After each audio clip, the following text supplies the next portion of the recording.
ঈদ মোবারক। সবাইকে আমন্ত্রণ জানাচ্ছি ঈদের বিশেষ উৎসব যোগে। আমি রুবাইয়াত অদিতি আছি আপনাদের সাথে। এই যে ঈদের একটা আনন্দের দিন, আপনি যদি জানতে পারেন এই আনন্দের দিনটাতে একজন দাগী মানে দাগী আসামি রিলিজ পেয়েছে, টেনশন হবে না একটু? কিন্তু যদি জানতে পারেন দাগী সিনেমাটা, ইয়েস, আফরান নিশো এবং তমা মির্জা অভিনীত দাগী, যেটার জন্য সবাই প্রতীক্ষা করে আছে, সেই সিনেমাটা যেহেতু রিলিজ হয়েছে, কাজেই ব্যাপারটা কিন্তু আর টেনশনের নেই, বরং অনেক বেশি আনন্দের। আর সেই সিনেমাটা নিয়েই গল্প হবে, কারণ আমাদের সাথে আজকে আমাদের দুটো একদম প্রিয় মুখ আছেন উপস্থিত। নিশো এবং তমা দুজনকেই ঈদ মোবারক। ঈদ মোবারক। ঈদ মোবারক। একে হচ্ছে দাগী রিলিজ হয়েছে আজকের দিনে, তো এটা নিয়ে একটা আনন্দের ব্যাপার তো আছেই, তাছাড়াও ঈদের আনন্দটা নিয়ে একটু জানতে চাই। আমি নিশোকে দিয়ে শুরু করি। ঈদের দিনটা কেমন কাটলো সকাল থেকে? আমার কাছে তো এটা ঘুম ডে। হ্যাঁ, আমার মনে হয় যে এই বিশেষ বিশেষ উৎসবের দিনটা আমার মনে হয় যে আমার মতো যারা, আমি যেমন খুব ঘুমোতে পছন্দ করি, তো এখন আবার একটু দায়িত্বের জায়গা থেকে সকালে উঠে আমার একমাত্র ছেলে নির্ভানকে নিয়ে নামাজ পড়ে এসে ফ্যামিলি যে রিচুয়ালগুলো থাকে, সো এটার মধ্যেই থাকতে পছন্দ করি। কিন্তু তারপরে আমার যেমন একটা মেইন টার্গেট থাকে হচ্ছে যে ঘুমাইতে হবে। সো লেজি বয় না, আমার কাছে মনে হয় এটা অফ ডে, সো আমার কাছে এটা ভালো লাগে। কিন্তু দাগীর রিলিজ নিয়ে একটা অন্যরকম এক্সাইটমেন্টের জায়গা তো নিশ্চয়ই আজকের দিনে আছে। হ্যাঁ, এটা তো অবশ্যই আমি এক্সাইটেড। এতদিন পর আসলে আমার দীর্ঘ একটা গ্যাপ, এবং তারপরে যে ফিডব্যাক এবং যেভাবে মুক্তি পেলো এবং যেভাবে মানুষের কাছ থেকে সাড়া পাচ্ছি, সো ইটস লাইক অবশ্যই এক্সাইটেড। দাগীর আলাপে আসবো। তোমার ঈদের দিনের কথা জানতে চাই, ফ্যামিলির সাথে কি কাটে? হ্যাঁ হ্যাঁ, একদম। আজকেও সারাদিন আব্বু আম্মু আমার ছোট ভাই ফ্যামিলির মধ্যেই আছে। হ্যাঁ।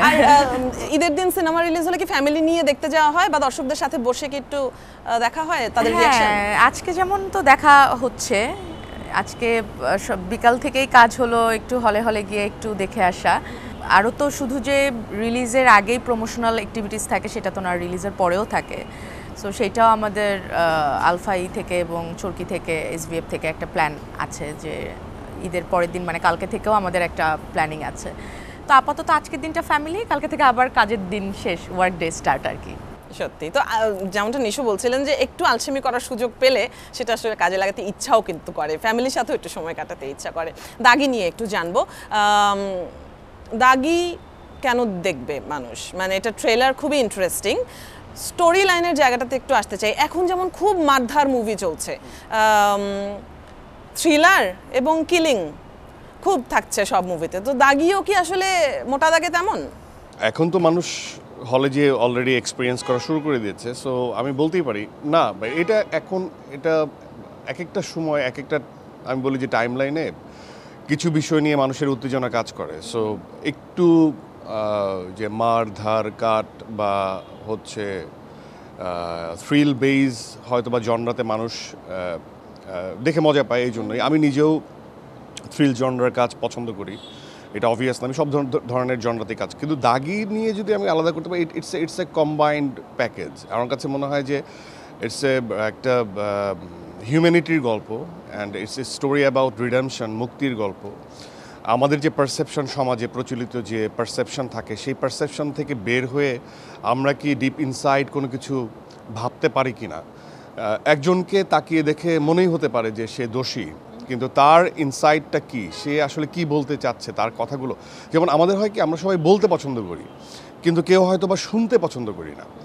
তো আমার কাছে মনে হয় যে এখানে আসলে না, আমরা যারা হোস্ট তারা শুনতে পছন্দ। হ্যাঁ, তো আমি মানে বিগার পার্সপেক্টিভে বললাম ওই শোনাটা কতটুকু ইম্পর্ট্যান্ট। আমরা হয়তো বা শুনছি, কিন্তু তার যে ইনার সেন্স, তার যে ইনার বিউটি, বা সে যে আসলে ইনারলি কি ওন করছে, সেই শোনার জন্য আসলে একটু মন, ধ্যান, জ্ঞান, মনন এই জিনিসটা লাগে।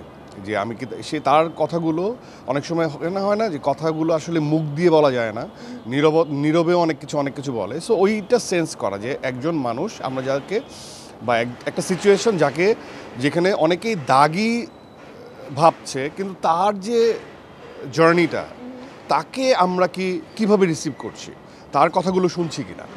তো এই স্টোরিটা আসলে এটা নিয়ে, এর মাঝখানে প্রেম আছে, ভালোবাসা আছে, সম্পর্ক আছে, বিভিন্ন সম্পর্ক আছে। তো আমাদের গল্পটা আসলে সব কিছু আছে, romance is there, action is there, crisis is there, story is there. So আমি এই জন্যই বলি যে এটা গল্পটাই আসলে আসল শক্তি।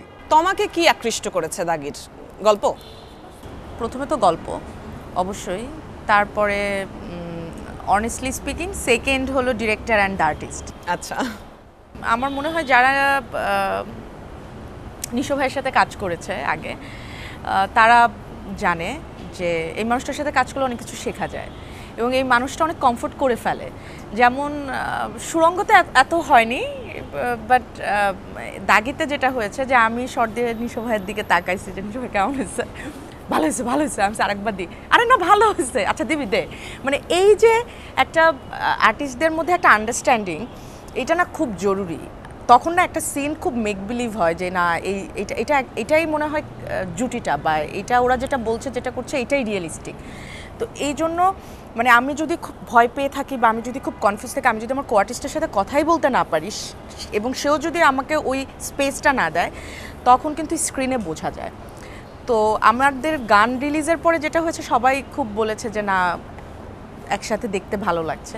তো আমার মনে হয় এটার কারণই ছিল, একটা কারণ ছিল যে এটা যা আমাদের মধ্যে যে রিসিভ করার, ভাইয়া যেটা বলছিল যে রিসিভ করার একটা বিষয় এবং দেওয়ার একটা বিষয়, এই দুটো খুব জরুরি।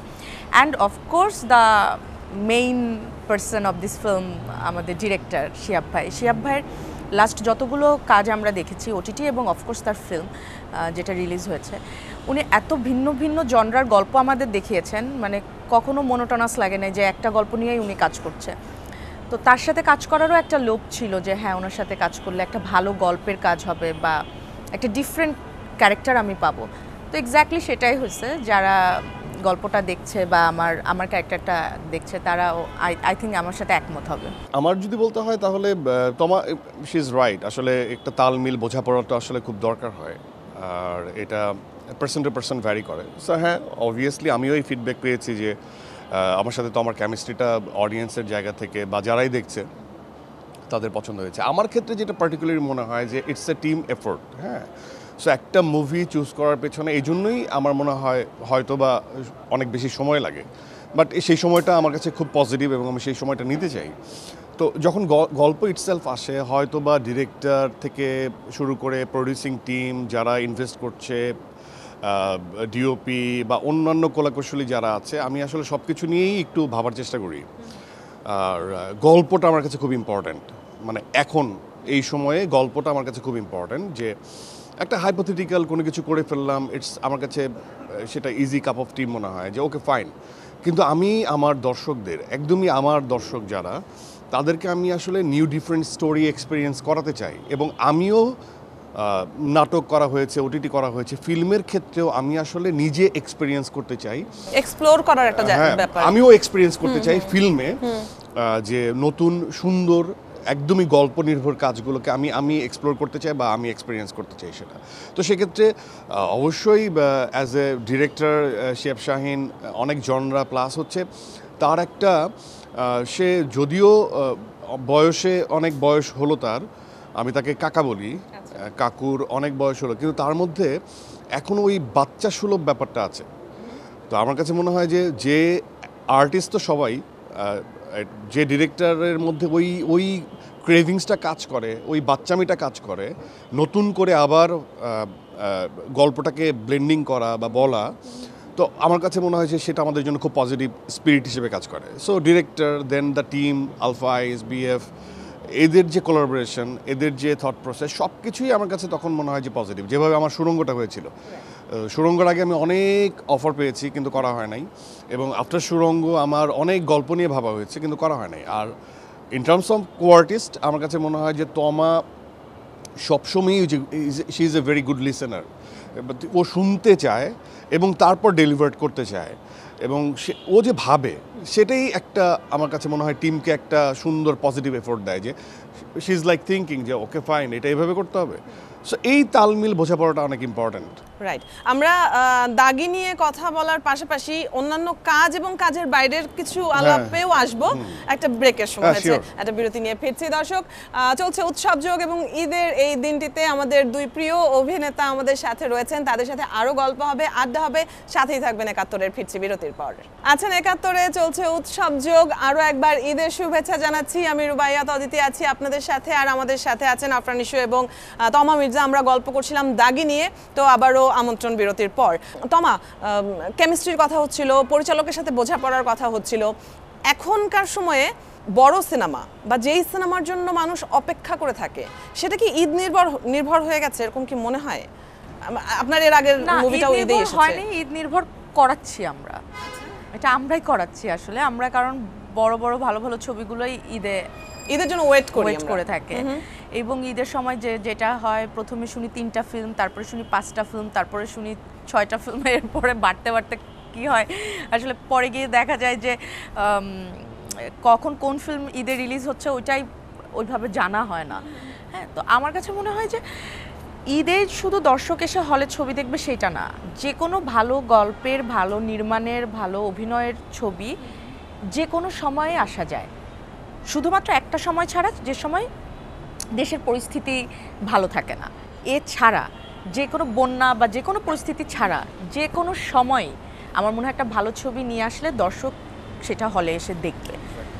ভালো ছবির পাশাপাশি ভালো মার্কেটিংয়ের প্রয়োজনীয়তা কতটুকু দেখেন? অবশ্যই সিনেমা যদি গ্রহণযোগ্যতা হয়, সেটা আসলে ফ্যান ফলোয়িংয়ের জন্য হয় না, গুড মার্কেটিং পলিসির জন্য হয় না। আলটিমেটলি সাস্টেইন করে সেই ছবির কতটুক দম আছে, ছবির কতটুক মানুষ গ্রহণ করলো। হ্যাঁ, আসলে মুখে মুখেই সবচেয়ে বড় প্রচারটা হয় পরবর্তীতে। বাট হ্যাঁ, অবভিয়াসলি ইটস যেমন প্রি প্রোডাকশন যেমন দরকার, শ্যুট করা যেমন দরকার, পোস্ট প্রোডাকশন যেমন দরকার, সেরকম ইটস এ টুল। আমি যে ছবিটা নিয়ে আসছি সেটা আমি কিভাবে প্রেজেন্ট করছি, যেমন তোমার এখানে বসে আছে, ওর মেকআপটা তো খুব দরকার ছিল না, এমনিও চিনবে ওকে।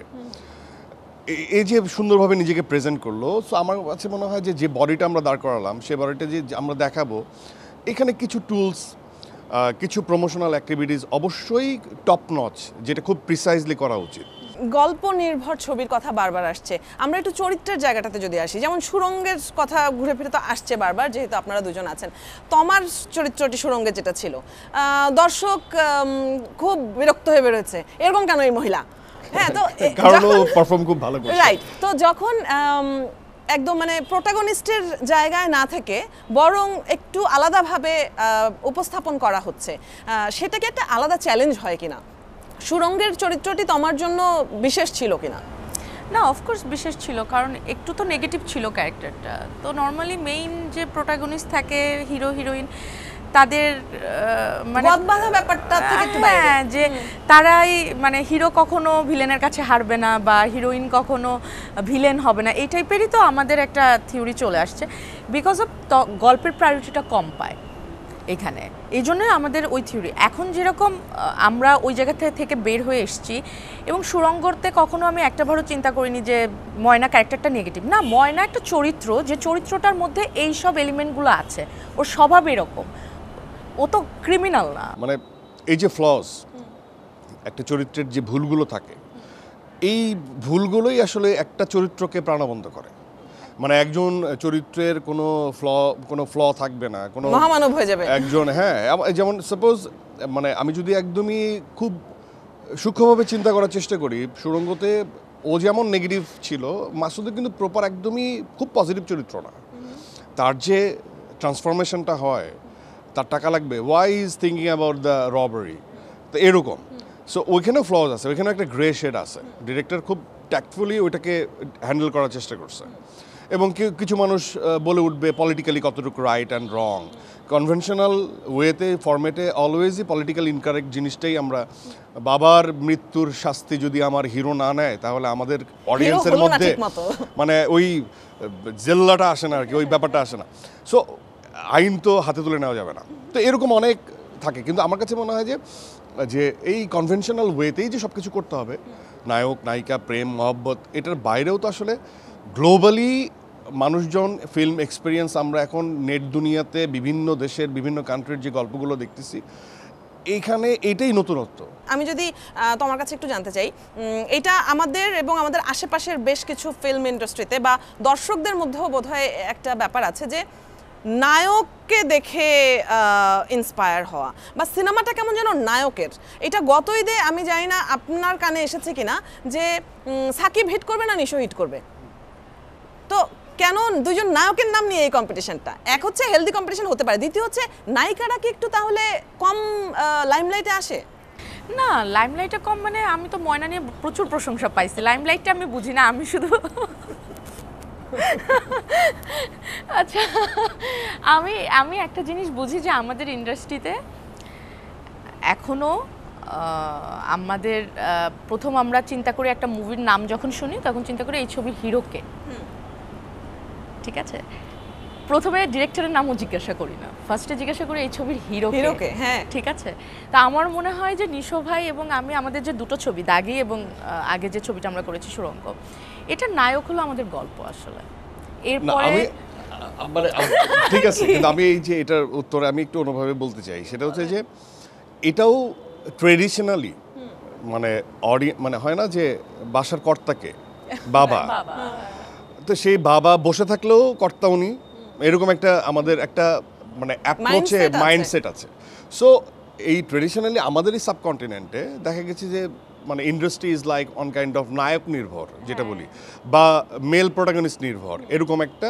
কিন্তু আমি এটা বিলিভই করি না, এটা গল্পের ক্ষেত্রে করি না। যেমন সাপোজ আমি রিসেন্ট টাইমে আমাদেরই কলিগ বা আমার খুব কাছের যেমন প্রিয়মালতী যে রিলিজ হলো, হ্যাঁ, তো আমরা অলওয়েজই না হিট নাম্বারে বিলিভ করি। হিট নাম্বারটা আমার কাছে খুব বেশি ইম্পর্টেন্ট না, আমার কাছে ইম্পর্টেন্ট হচ্ছে গল্পটা কেমন এবং সেখানে চরিত্রগুলো, যেমন আমি যদি রিজভির কথা বলি আর সাপোজ মেহজাবিনের কথা বলি, হাউ দে পারফর্ম সেটাকে আমাকে ভাবায় কিনা, মানে আমি হচ্ছে ওই ধরনের, এটা ব্যাকডেটেড হতে পারে কিন্তু আমি আসলে ওরকম মানুষ। দাগি প্রসঙ্গে আসি, কারণ দাগি মাত্র তো দেখা শুরু করলো মানুষ, তো আমরা নিশ্চয়ই আশা করব যে সপ্তাহের পর সপ্তাহ জুড়ে মানুষের আগ্রহটা বজায় থাকবে।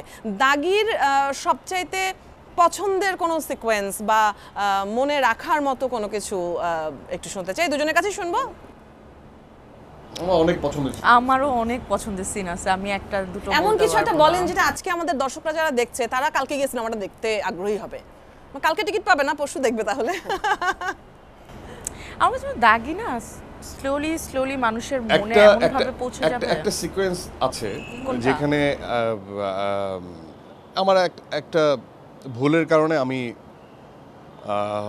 যে ঘটনার, এটা অন কাইন্ড অফ কুইজও হইতে পারে, যে এটা বলতেও পারো তোমরা যে কোন সিকোয়েন্সের কথা বলতেছে, এরকম মেটাফোর দিয়ে একটা ভুলের কারণে যে ঘটনাটা ঘটে যায় এবং তারপরে I use to like okay sorry বলি, হ্যাঁ, আমি বলি যে আমার কাছে ফিরে আয়, তুমি আমাকে মাফ করে দাও। আমার কাছে মনে হয় যে ওই সিকোয়েন্সটা আমার খুব পছন্দের। আচ্ছা, উই আর মানে both are into the performance, আমরা দুইজনই হয়তো ছিলাম পারফরমেন্স। দারুণ। একটু ছোট্ট করে সামনের কাজগুলো সম্পর্কে জানি, কারণ দর্শকরা আসলে অপেক্ষায় থাকে, শুধুমাত্র ঈদ কেন্দ্রিক সিনেমা তো বোধহয় দর্শকরাও অপেক্ষায় থাকে। একটু ছোট্ট করে জানি, তারপরে আসলে সময় শেষ, আমাদের আড্ডা শেষ করতে হবে। তো আমার মানে পাইপলাইনের কোনো কাজ যেটা নিয়ে এখন ব্যস্ততা, বলবো না, সারপ্রাইজ। অনেক অনেক কাজ করতে না, আমি অনেক কাজ করছি না, অনেক কাজ করলে তো 2 বছর পরে আসতাম না। আমি অনেক কাজ করছি না, আমি অনেক কাজ করতেও চাই না, বাট আমি যেটা করতে চাই করবো, এটা ঠিকঠাক মতো করতে চাই। এই জন্যই বোধহয় দর্শক 2 বছর অপেক্ষা করতেও রাজি হয় সেক্ষেত্রে। একদম ঠিকঠাক মতো চাই। ওকে, একদম শেষ কথা নিশোর কাছ থেকে, টেলিভিশনের দর্শকরা কি আপনাকে মিস করছে? হ্যাঁ, আমি যতদূর জানি তারা প্লিজ আপনারা টেলিভিশনের দর্শকরা হলে এসে নিশো ভাইকে এনজয় করেন বড় পর্দায়। মিস করে। আমি টেলিভিশন আমার খুব কাছের এবং খুব পছন্দের, যেখান দিয়ে আমি আসলে একজন নিশো হয়ে ওঠার থেকেও আমি বলবো যে অভিনেতা, বা যে আমার যে জার্নি, সেই জার্নিটার একটা মাধ্যম যেখান দিয়ে আমি প্র্যাকটিস, আমার ফিল্ড গ্রাউন্ড ওইটা। সো ওইটাকে আমি কোনো সময় ডিনাই করতে পারবো না। যেমন আমার মনে হয় যে বিভিন্ন ইভেন্টফুল জায়গায় আমি এখনও চাই করতে, বাট আমি একটা যুদ্ধের মধ্যে আছি। অনেক সময় আগে যখন মডেলিং করতাম, তারপরে আসলে নাটকে আসা, তারপরে ওটিটিতে আসা, তারপর ফিল্মে আসা। তো আমি চাই যে তোমাদের কাছে এটা মেক সেন্স করুক যে আমি আসলে ফিল্মে পরপর এখন আর অত বেশি গ্যাপ নিব না, পরপর যে কাজগুলো আসবে, এবং তারপর আমি simultaneously I can do the OTTs also. আমি ওটিটি কাজ করব এবং আমি নাটকও করব, নাটক করব না যে তা না। তাহলে মিস যারা করছিল তারা একটা আশ্বাস পেল। কিন্তু আমি দেখতে চাই যে কবে সেটা কিন্তু বলেন না করব। আর আমার মনে হয় না যেরকম শিরুল ভবিষ্যৎ সব ফিল্মে, সব কিন্তু ফিল্মে বড় বড় একটা হিন্ট পেয়ে গেলাম কিন্তু আমরা। না, অবভিয়াসলি আমি একাধিক গল্পের সাথে অলরেডি অনেক আগের থেকে চুক্তিবদ্ধ, মানে তাদেরও কমপ্লেন যে আমি আসলে অনেক বেশি ডিলে করি মানে কিছু সাসপেন্স থাকুক, হ্যাঁ, থাকুক। আজকের আড্ডাটা শেষ করতে হবে। আড্ডাটা জমছিল, আরো কিছুক্ষণ চালিয়ে যাওয়া যেত, কিন্তু অনুষ্ঠানের সময় তো একটা নির্দিষ্ট। আপনাদেরকে অনেক ধন্যবাদ আজকে আমাদেরকে সময় দেওয়ার জন্য। দাগির জন্য অবশ্যই শুভকামনা থাকবে। জি জি, থ্যাংক ইউ সো মাচ। দর্শক আপনাদেরকেও ধন্যবাদ যারা এতক্ষণ সাথে ছিলেন, যারা দাগি নিয়ে শুনছিলেন, এবং নিশ্চয়ই সামনের দিনগুলোতে দাগি দেখবেনও আপনারা গিয়ে। আর দুজন প্রিয় মুখ সঙ্গে থাকলে যেটা হয়, আড্ডা অনেক লম্বা হয়ে যায়। তবে আজকের আড্ডা এখানেই শেষ করছি। অন্য অতিথিদেরকে নিয়ে আগামীকালকে আবারও হাজির হবে উৎসব যোগ। আপনারা নিশ্চয়ই আমাদের সাথেই থাকবেন। আজকের মতো বিদায় নিচ্ছি, আবারও ঈদের শুভেচ্ছা জানিয়ে। থাকুন একাত্তরের সাথেই।